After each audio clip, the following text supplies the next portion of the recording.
रहमान रहीम। अज काफ़ी दोस्तों ने विचों कमेंट दिते ने, कहते जी सानू उस अद्धे सिर दर्द की नुस्खा दिओ नाले दसो दे बारे। तो अज जनाब मैं तुहानू अद्धे सिर दर्द की तफसील देंगा कि क्यों होंदी है तो इहदा हल की है। अद्धा सिर दर्द या दायां साइड भी हो सकती है तो बायां साइड भी हो सकती है। दो साइडों एक साइड जी होएगी उन्होंने कहते हैं अद्धा सिर दर्द। ਜਦੋਂ ਅੱਧਾ ਸਿਰ ਦਰਦ ਹੋਏਗੀ तो जनाब ਤੁਹਾਡੇ ਬਲਗਮ ਜਿਹੜੀ ਹੈ ਉਹ ਜ਼ੁਕਾਮ ਜਾਂ ਤਾਂ ਹੋਇਆ ਹੋਏਗਾ, ਹੁਣ ਤੁਸੀਂ ਦਵਾਈ ਖਾ ਲਈ, ਕੋਈ ਮੈਡੀਸਨ ਖਾ ਲਈ, ਉਹਦੀ ਵਜ੍ਹਾ ਨਾਲ ਤੁਹਾਡਾ ਇੱਕ ਸਾਈਡ ਤੇ ਜਿਹੜਾ ਬਲਗਮ ਹੈ ਜੰਮ ਗਈ। ਉਹ ਬਲਗਮ ਜੰਮਣ ਦੇ ਨਾਲ ਇਹ ਹੁੰਦਾ ਕਿ ਤੁਹਾਡਾ ਜਨਾਬ ਉਹ ਸਿਰ ਜਿਹੜਾ ਜਾਮ ਹੋ ਜਾਂਦਾ, ਸਿਸਟਮ ਜਿਹੜਾ ਹੁੰਦਾ ਉਹ ਦਾयां ਜਾਂ ਬਾयां ਸਾਈਡ ਉਹ ਜਾਮ ਹੋ ਜਾਂਦਾ। ਉਹਦੀ ਵਜ੍ਹਾ ਨਾਲ ਤੁਹਾਡੇ ਅੱਧੇ ਸਿਰ 'ਚ ਦਰਦ ਹੋਣਾ ਸ਼ੁਰੂ ਹੋ ਜਾਏਗੀ। लाजमी गल खून या जी खुराक उन्होंने नहीं मिलेगी, वो पासिंग नहीं होएगी, बलगम जमी होएगी विच नालियां दे बरीक वेनां दे विच बलगम जमी होएगी तो वह रिजल्ट यही होएगा कि तुहानूं जनाब दर्द होनी शुरू हो जाएगी। अगर दर्द जी तुहाडे दर्द दियां सिर दर्द दियां किस्मां तीन ने। एक दर्द हुंदी है कि जिहड़ी पूरे सिर नूं दर्द हो रही है, एक दर्द हुंदी है एक साइड नूं दर्द हो रही है, एक दर्द हुंदी है पिछली साइड नूं दर्द हुंदी है। जिहड़ी पिछली साइड दर्द है, अगर तुहानूं पिछली साइड दर्द हो रही है तो तुसी समझो कि जनाब तुहाडा BP हाई होया है, तुहाडा ब्लड प्रैशर जिहड़ा वो तेज़ होया है, जिस दी वजह नाल तुहाडे पिछली साइड जिहड़ी है पिछली साइड इनू खिच भी पै रही है और इनू दर्द भी हो रही है, इस जगह दर्द भी हो रही है। तो इसदा मतलब है तुहाडा BP ब्लड प्रैशर जिहड़ा तुहाडा हाई होया है। उहदे वास्ते तुसी वो नुस्खा पहले दस्सिया तुहानूं वो इस्तेमाल करो। अगर तुहाडा BP हाई हुंदा चैक करवाओ, चैक करके तो वो तुसी इस्तेमाल करो। अदरवाइज़ अगर तुहाडे एक साइड नूं दर्द या पूरे सिर नूं दर्द है, पूरे सिर नूं दर्द है तो फिर तुहाडे मेदे 'च प्रॉब्लम है। मेदे 'च प्रॉब्लम की है? मेदे 'च प्रॉब्लम ये हो सकती है कि जनाब पानी घट पी रहे हैं, उस तो बाद रोटी जिहड़ी खाना खा रहे हो मोटा मोटा चबा के अंदर मोटा नवाला पाया अंदर। सियाणे लोग कहते हैं कि इंसान जिहड़ा बेवकूफ़ इंसान है वो अपनी कबर अपने दंदां नाल खोददा है। वो किस तरह खोददा है? इस तरह ही खोददा है कि जनाब वो मोटी मोटी रोटी खाएगा, मोटी रोटी खा के तो वह जनाब अंदर सट्टेगा तो वह रिजल्ट की होएगा जनाब वो रोटी जो जाएगी अंदर मेदे दे विच लुआबे दहन जिहड़ा वो उहदे नाल सही मिक्स नहीं होएगा, वो रोटी मोटी मोटी अंदर मेदे चली जाएगी। हुण मेदे दे विच दंद तो है नहीं कि जिन्होंने उन्होंने हज़म करना है, वो हज़म नहीं होएगी, उहदे नाल मेदे दा जोर लगेगा, मेदे च गैस पैदा होएगी, वो गैस जिहड़ी तुहाडे सिर नूं चढ़ेगी, सिर नूं चढ़ के तो वो तुहाडी खराबी पैदा करेगी। जिसका रिजल्ट की होएगा तुहाडे सिर नूं दर्द होना शुरू हो जाएगी। सिर नूं दर्द भी हो सकती है, कब्ज़ भी हो सकती है, तुहाडे किसी होर हिस्से भी दर्द हो सकती है। ये चीज़ां जदों उन्होंने खुराक तुहाडे जिस्म के किसी हिस्से में नहीं वो खुराक पहुँचेगी, वो जूस नहीं पहुँचेगा तुहाडे खाने का तो जनाब वो तुहाडे दर्द होनी शुरू हो जाएगी। दो हो गई। तीसरी गल होगी जनाब कि अद्धे सिर की दर्द। अद्धे सिर की दर्द जी वो तुहानूं दस्सिया अगे कि वो बलगम की वजह नाल जुकाम होया, हल्का फुल्का जुकाम होया, इन्ना फौरन गोली खा ली, कोई ना कोई अंग्रेज़ी दवाई खा ली, उन्हें फौरन उन्हें रोक देना। जो रोक देगी फौरन तो वह रिजल्ट की होएगा, वो जाम हो जाएगी, नाड़ां तुहाड़ियां जाम हो जाएगियां, बरीक वेनां जाम हो जाएगियां, वह रिजल्ट की होएगा तुहाडे दर्द होनी शुरू हो जाएगी। तो वह जनाब हल तुहानूं वह नुस्खा तुहानूं मैं देन लगा वां अद्धे सिर दर्द का। तो वह इंशाअल्लाह आजमाओगे तो इंशाअल्लाह असर जरूर होएगा। तो ये बल्कि पहले नुस्खा देख लो फिर तुहानूं तफसील दसना वा। तो यह जनाब है जे अस्तखदोस। सब तो पहली चीज़ है अस्तखदोस। ये अस्तखदोस जिहड़े नाल पत्ते ने, ये अस्तखदोस बूटी है, नाल उहदा आयल है, तेल बनया है। ये जनाब तेल जिहड़ा है ये अस्तखदोस का तेल भी इस्तेमाल हो सकता है तो ये जिहड़ा बूटी है ये भी इस्तेमाल हो सकती है। उस तो बाद दूसरी चीज़ है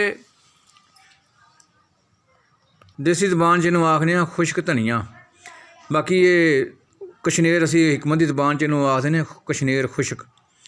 तो दूसरी चीज़ जनाब तो यह जनाब तीसरी चीज़ हैगी है खुश्क काली मिर्च। ये है जनाब काली मिर्च। तो काली मिर्च के बारे तुसीं जानते ही हो कि काली मिर्च की चीज़ घरों में अक्सर पाई जाती है, खुश्क धनिया भी अक्सर घरों में पाया जाता है। रह गई गल अस्तखदोस की।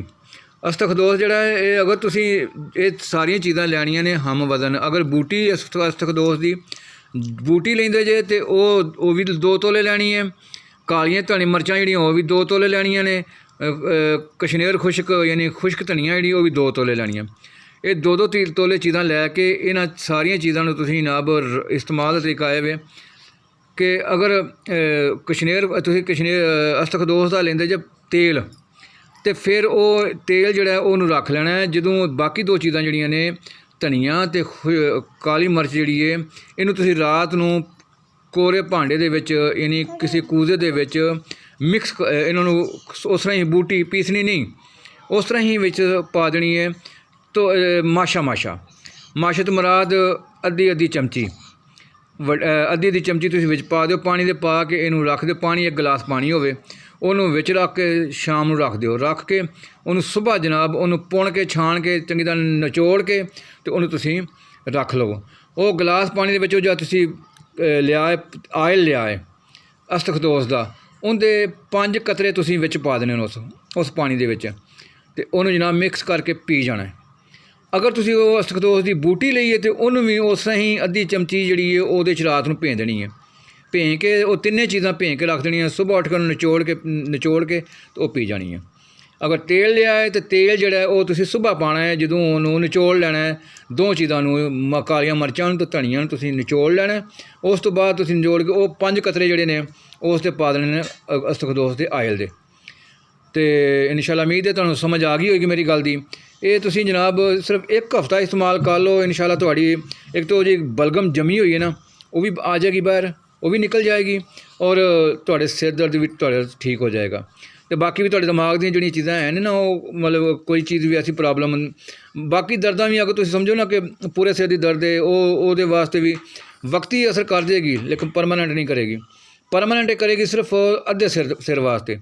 ਅਗਰ ਤੁਹਾਡੇ ਪਿਛਲੇ ਹਿੱਸੇ ਦਰਦ ਹੋ ਰਹੀ ਹੈ ਤਾਂ ਆਪਣੇ ਬਲੱਡ ਪ੍ਰੈਸ਼ਰ ਦਾ ਇਲਾਜ ਕਰਵਾਓ। ਅਗਰ ਤੁਹਾਡੇ ਪੂਰੇ ਸਿਰ ਨੂੰ ਦਰਦ ਹੋ ਰਹੀ ਹੈ ਤਾਂ ਜਨਾਬ ਆਪਣੇ ਮਿਹਦੇ ਦਾ ਖਿਆਲ ਕਰੋ। ਮਿਹਦੇ ਵਾਸਤੇ ਇਨਸ਼ਾਅੱਲਾ ਮੈਂ ਨੈਕਸਟ ਨੁਸਖਾ ਦਿਆਂਗਾ, ਜਿਸ ਤਰ੍ਹਾਂ ਦੋਸਤਾਂ ਦੀ ਡਿਮਾਂਡ ਹੋਏਗੀ ਇਨਸ਼ਾਅੱਲਾ ਉਸ ਤਰ੍ਹਾਂ ਮੈਂ ਅੱਗੇ ਚੱਲਦਾ ਜਾ ਰਿਹਾ ਵਾਂ। ਤੇ ਇਨਸ਼ਾਅੱਲਾ ਬਿਹਤਰ ਤੋਂ ਬਿਹਤਰ ਰਿਸਪੌਂਸ ਵੀ ਆ ਰਿਹਾ। ਕਾਫੀ ਦੋਸਤ ਮੈਨੂੰ ਰਿਸਪੌਂਸ ਦੇ ਰਹੇ ਨੇ, ਸਬਸਕ੍ਰਾਈਬ ਦੀ ਸ਼ਕਲ ਵਿੱਚ, ਕਮੈਂਟ ਦੀ ਸ਼ਕਲ ਵਿੱਚ ਤੇ ਲਾਈਕ ਦੀ ਸ਼ਕਲ ਵਿੱਚ। ਜਿਸ ਤਰ੍ਹਾਂ ਦੋਸਤਾਂ ਦੇ ਤਾਮਨ ਚੱਲਦਾ ਰਹੇਗਾ ਇਨਸ਼ਾਅੱਲਾ ਮੈਂ ਇਸ ਤੋਂ ਬਿਹਤਰ ਤੁਹਾਨੂੰ ਜਨਾਬ ਨੁਸਖੇ ਵੀ ਦਿਆਂਗਾ ਤੇ ਬਰੀਫਿੰਗ ਵੀ ਦਿਆਂਗਾ, ਸਮਝਾਵਾਂਗਾ ਵੀ ਕਿ ਕਿਹੜੀ ਚੀਜ਼ ਤੁਹਾਡੇ ਇਨਸਾਨੀ ਜਿਸਮ ਵਾਸਤੇ ਬਿਹਤਰ ਹੈ। ਆਸਤਾ ਜਨਾਬ ਸਿਰ ਤੋਂ ਚੱਲਿਆ, ਫਿਰ ਮਿਹਦੇ ਤੋਂ ਬਾਅਦ ਜਨਾਬ ਦਿਲ, ਫੇਫੜੇ, ਇਹ ਚੀਜ਼ਾਂ ਸਾਰੀਆਂ ਦਰਦਾਂ ਸ਼ਰਦਾਂ ਹਰ ਚੀਜ਼ ਦਾ ਇਲਾਜ ਇਨਸ਼ਾਅੱਲਾ ਮੈਂ ਤੁਹਾਨੂੰ ਜਿਸ ਤਰ੍ਹਾਂ ਤੁਸੀਂ ਰਿਸਪੌਂਸ ਦਿਓਗੇ ਨਾ ਮੈਨੂੰ, ਉਸ ਤਰ੍ਹਾਂ ਤੁਹਾਨੂੰ ਹਰ ਚੀਜ਼ ਦਾ ਨੁਸਖਾ ਦਿਆਂਗਾ ਮੈਂ। ਔਰ ਮੈਂ ਇਸ ਚੀਜ਼ ਦਾ ਲਾਲਚ ਨਹੀਂ ਕਰ ਰਿਹਾ ਕਿ ਮੈਨੂੰ ਮੈਂ ਨਹੀਂ ਉਹ ਨੁਸਖਾ ਦਿਆਂਗਾ ਤੇ ਜਨਾਬ ਮੈਨੂੰ ਘਾਟਾ ਪੈ ਜਾਏਗਾ। ਨਹੀਂ, ਕੋਈ ਘਾਟਾ ਨਹੀਂ ਮੈਨੂੰ, ਮੈਂ ਘਾਟੇ ਦਾ ਕੋਈ ਮਸਲਾ ਨਹੀਂ ਮੈਨੂੰ। ਸਿਰਫ ਔਰ ਸਿਰਫ ਸਬਸਕ੍ਰਾਈਬ, ਲਾਈਕ ਤੇ ਕਮੈਂਟ ਇਹ ਜ਼ਰੂਰ ਦਿਓ ਤਾਂ ਕਿ ਮੈਨੂੰ ਪਤਾ ਚੱਲੇ ਕਿ ਮੇਰੇ ਦੋਸਤਾਂ ਨੂੰ ਕਿਸ ਚੀਜ਼ ਦੀ ਜ਼ਰੂਰਤ ਹੈ, ਉਸ ਮੁਤਾਬਕ ਮੈਂ ਚੱਲਾਂ। ਤੇ ਬਾਕੀ ਜਨਾਬ ਤੁਹਾਡੀ ਗਾਈਡਲਾਈਨ ਹੋਏਗੀ ਤੇ ਮੇਰਾ ਜਨਾਬ ਇਨਸ਼ਾਅੱਲਾ ਮੈਂ ਤੁਹਾਨੂੰ ਉਹਦੀ ਬਰੀਫਿੰਗ ਉਹਦਾ ਬਾਰੇ ਤਫਸੀਲ ਨਾਲ ਸਮਝਾਵਾਂਗਾ ਵੀ, ਨੁਸਖਾ ਵੀ ਦਿਆਂਗਾ। ਹੋ ਸਕਦਾ ਮੇਰੇ ਨਾਲ ਦੇ ਦੂਸਰੇ ਹਕੀਮ ਦੋਸਤ ਜਾਂ ਇਹਨਾਂ ਨੂੰ ਗੁੱਸਾ ਆਉਂਦਾ ਹੋਵੇ, ਯਾਰ ਉਹ ਪਤਾ ਨਹੀਂ ਕਿਉਂ ਨੁਸਖੇ ਦਿੱਤੀ ਜਾ ਰਿਹਾ। ਕੋਈ ਗੱਲ ਨਹੀਂ, ਮੈਨੂੰ ਜਿਹੜਾ ਗੁੱਸਾ ਕਰਦਾ ਰਹੇ। ਮੈਂ ਤਾਂ ਭਾਈ ਨਾ ਮੈਂ ਦਵਾਖਾਨਾ ਬਣਾਇਆ, ਨਾ ਮੈਂ ਉਹ ਦੋਰੀ ਡੰਡੇ ਰੱਖੇ ਨੇ, ਮੈਂ ਤਾਂ ਸਿਰਫ ਇੱਕ ਥਿਊਰੀ ਮੇਰੇ ਕੋਲ ਹੈ, ਕਿਉਂਕਿ ਮੈਂ ਨੌਕਰੀ ਕਰ ਰਿਹਾ, ਮੈਂ ਨੌਕਰੀ ਪੇਸ਼ਾ ਬੰਦਾ ਵਾਂ। ਮੈਂ ਨਹੀਂ ਭਾਈ ਉਹ ਟਾਈਮ ਦੇ ਸਕਦਾ, ਟਾਈਮ ਸਪੈਂਡ ਮੈਂ ਨਹੀਂ ਕਰ ਸਕਦਾ, ਜਿਸ ਦੀ ਵਜ੍ਹਾ ਨਾਲ ਮੈਂ ਤੁਹਾਨੂੰ ਨੁਸਖੇ ਦੇ ਸਕਣਾ ਵਾਂ। ਹਾਂ, ਮਜ਼ੀਦ ਤੁਸੀਂ ਮੈਨੂੰ ਪੁੱਛ ਸਕਦੇ ਜੇ ਮੇਰੇ ਕਮੈਂਟ ਬਾਕਸ ਵਿੱਚ ਆ ਕੇ, ਮੇਰੇ WhatsApp 'ਤੇ ਮੈਨੂੰ ਕਾਲ ਕਰਕੇ ਮੈਨੂੰ ਤੁਸੀਂ ਪੁੱਛ ਸਕਦੇ ਜੇ ਕਿ ਜੀ ਇਹਦਾ ਕੀ ਹਾਲ ਹੈ ਤੇ ਇਹਦਾ ਕੀ ਹਾਲ ਹੈ। ਮੈਂ ਇਨਸ਼ਾਅੱਲਾ ਤੁਹਾਨੂੰ ਹਰ ਤਰ੍ਹਾਂ ਦੱਸਾਂਗਾ। ਤਾਂ ਠੀਕ ਹੈ ਜਨਾਬ, ਤੁਹਾਡਾ ਤਾਮਨ ਇਨਸ਼ਾਅੱਲਾ ਅੱਲਾ ਖੈਰ ਕਰੇ। ਨੈਕਸਟ ਮਿਲਨੇ ਆ ਨਵੀਂ ਵੀਡੀਓ ਦੇ ਨਾਲ। ਤੇ ਬਾਕੀ ਕੁਛ ਲੋਕ ਕਹਿੰਦੇ ਨੇ ਪੰਜਾਬੀ 'ਚ ਗੱਲਾਂ ਕਰ, ਕੁਛ ਕਹਿੰਦੇ ਨੇ ਉਰਦੂ 'ਚ ਕਰ। ਮੈਂ ਫਿਰ ਉਹ ਇੱਕ ਉਰਦੂ 'ਚ ਤੇ ਇੱਕ ਪੰਜਾਬੀ 'ਚ, ਤੇ ਇਸ ਤਰ੍ਹਾਂ ਫਿਰ ਜਨਾਬ ਤੁਹਾਡੇ ਨਾਲ ਚੱਲ ਰਿਹਾ। ਜਿਸ ਤਰ੍ਹਾਂ ਜ਼ਿਆਦਾ ਫਿਰ ਉਹ ਲੋਕ ਕਹਿਣਗੇ, ਜੋ ਕਹਿਣਗੇ ਮੈਂ ਉਹਦੇ ਨਾਲ ਚੱਲਾਂਗਾ। ਠੀਕ ਹੈ ਜੀ, अस्सलाम वालेकुम।